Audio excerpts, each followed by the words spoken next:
Hello future toppers, welcome to a strict initiative of Civilsdaily to ensure consistency in your day-to-day preparation.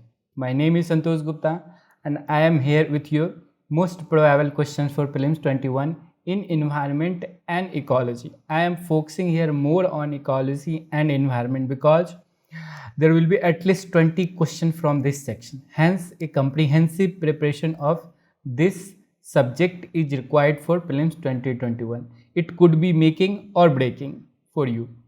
So let's stop focusing on my bald head and move on to the first question. Which of the following are related to ozone depletion? So you have four options given: Montreal Protocol, Kyoto Protocol, Vienna Convention and Kigali Agreement.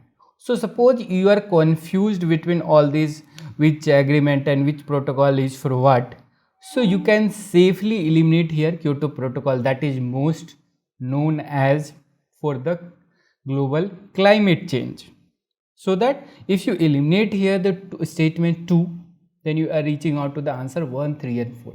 And for the knowing purpose, you must all know that once ozone depletion was a problem because of the emission of CFC, HCFC, and that's why we had a Vienna Convention in 1975. Later on 1983 we had a Montreal Protocol which banned CFC in use in AC fridge and others.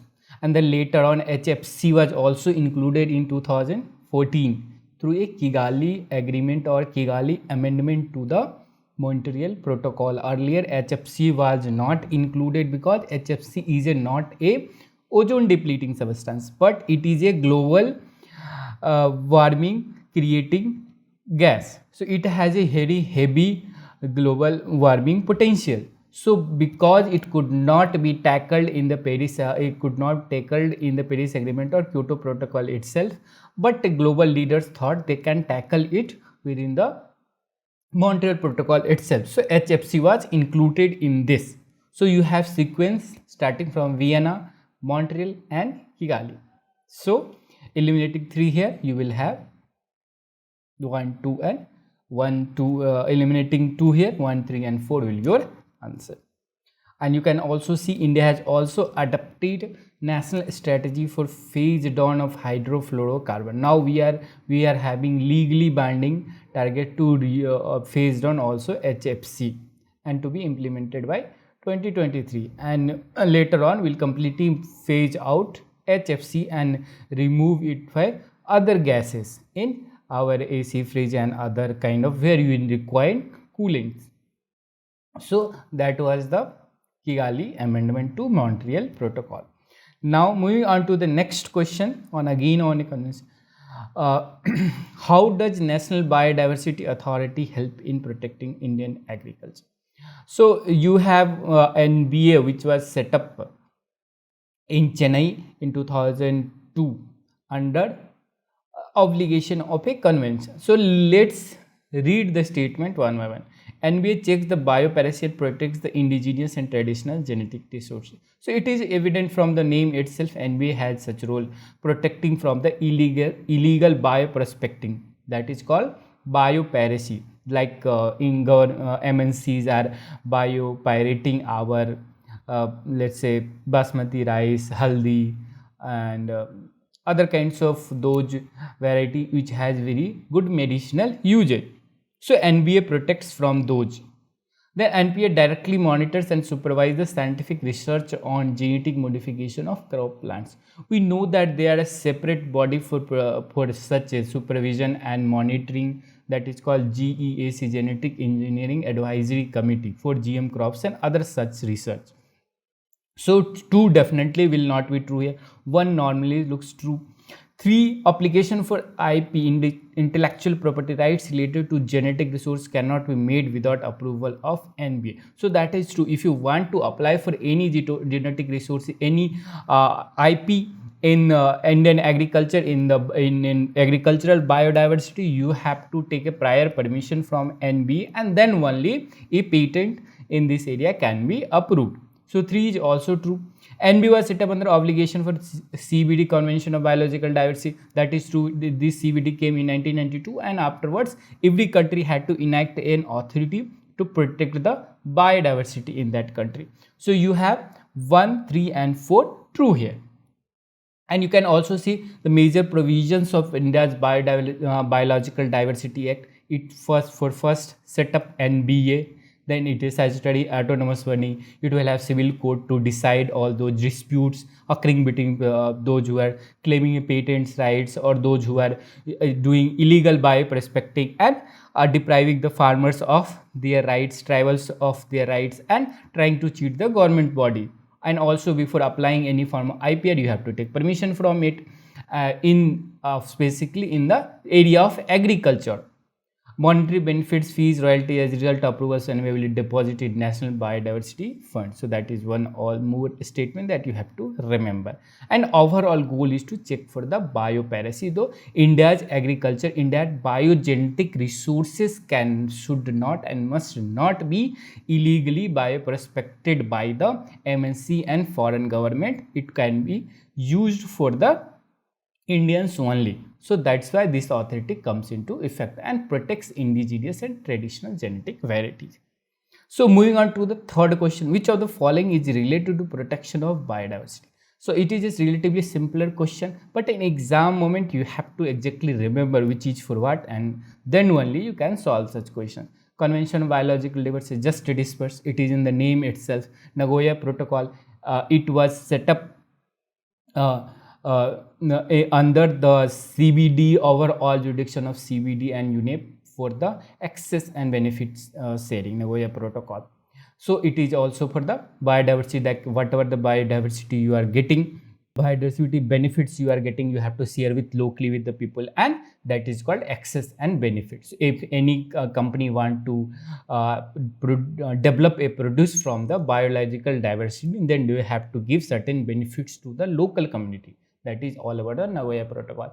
Then HE targets, you had 20 targets within 5 headings from 2011 to 2022 for 10 years. That what's called HE targets for biodiversity for each country. So it is also related to biodiversity. Minamata Convention is related to a disease called Minamata disease based on the bioaccumulation in the fish of the lead. So that is more specific to the particular type of pollution. So that's why you cannot relate Minamata Convention to biodiversity. Then UNESCO World Heritage Convention. This is also related to protection of many of the world heritage. And you know the world heritage are both natural type and cultural type. When you have natural type of world heritage like Great Himalayan National Park. So basically they are aimed at protecting the biodiversity of that region. So you have 1, 2, 3 and 5 true here. Then moving on to the fourth question, again on similar lines. Consider the following regarding outcomes of Rio Earth Summit 1992. We know that there is a major summit in Brazil 1982 for the protection of environment. There were lots of pollution and loss of biodiversity going on. So first, Agenda 21. It basically says that it sets up an agenda for the 21st century, and that happened at the Rio Earth Summit 1990. So first is definitely true. And not only Rio Earth Summit set up an Agenda 21, it also developed certain conventions and protocols to protect a specific area of environment, like CBD, Convention of Biological Diversity, to protect biological diversity. Then you had UNFCCC, that is United Nations Convention, Framework Convention on Climate Change. So climate change was also a problem. So it also was set up there itself. Then foundation of IPCC. So this is not true. IPCC was set up way back in 1980 itself by the World Meteorological Convention. The role of IPCC is very close to UNFCCC. It acts as an advisory body. It's give report now for 5th report, 6th report is about to come. So the 4 will not be true. Global Environment Facility, to support all this convention agenda, you need a fund also. So this was set up to provide funding to these convention and treaties. So you have 1, 2, 3 and 5 that will be true here. And you can also see Rio Meet has certain outcome, Agenda 21, action plan for 21st century. Then Rio Declaration, it first time declared all the principle of sustainable development. Like you have to be very careful while doing development, cautionary principle, principle of access and benefit, participation of local people, hearing. All these are the fundamental principle of sustainable development that has now been being implemented through various acts and policies. CBD, UNFCCC, then UNCCD on desertification, combat a spreading of desertification, GEF it discussed, and also to monitor these, to keep a record of all this, you had United Nations Commission on Sustainable Development, UNCST. So moving on to the last question, which of the following are true about the aims of the Basel Convention? So reduction of all hazardous waste generation. So that is true. Basel Convention is about the transboundary movement of hazardous waste.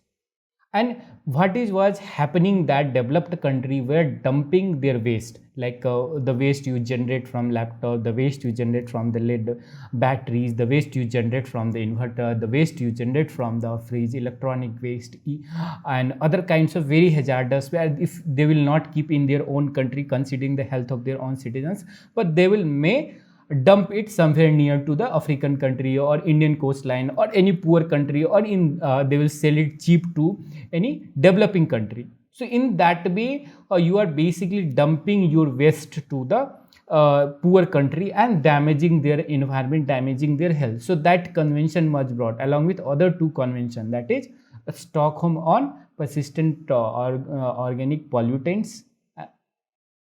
And so this Basel Convention is about a reduction of hazardous waste generation. So first is definitely true, restriction of transboundary movements of hazardous waste including radioactive waste. So you know that radioactive waste is being regulated by other very restriction, and it is under energy domain and other things. So this cannot be true. All other hazardous waste excluding radioactive waste is in the domain of Basel Convention. So 2 will not be true. Creating a regulatory system for transboundary movement, that is true. Each country has to report to each other and take prior informed consent from that importing exporting country about the any movement of hazardous waste. So that's why 3 and 4 also will be true. So 1, 3 and 4 will be true here. And you can see also this instrument came into effect in 1992. Now we have most of the country 168 participate, and now this has approved many instruments like Basel Convention. So it's banned actually movement of certain of the hazardous chemicals. Then you have liability protocol. It fixed the liability also on the importing exporting countries, and then it prescribed guidelines also for the environmentally sound management. Like wherever you are disposing the waste, it should be environmentally sound and safe, to not pollute the environment, also do not harm the health of the local people and environment as a whole, and care for the Mother Earth. So that was all. Thank you for watching the video today, and if you have not joined the STRIC initiative, you must join along with the Telegram group of the Civilsdaily, and there you will get lots of benefits, lots of videos like this, and along with the questions of this video, and Yojana, Kurukshetra and Tikram's video to help you solve the questions and clear prelims. Thank you. Subscribe to our YouTube channel and press the bell icon on the YouTube app and never miss another update from Civilsdaily.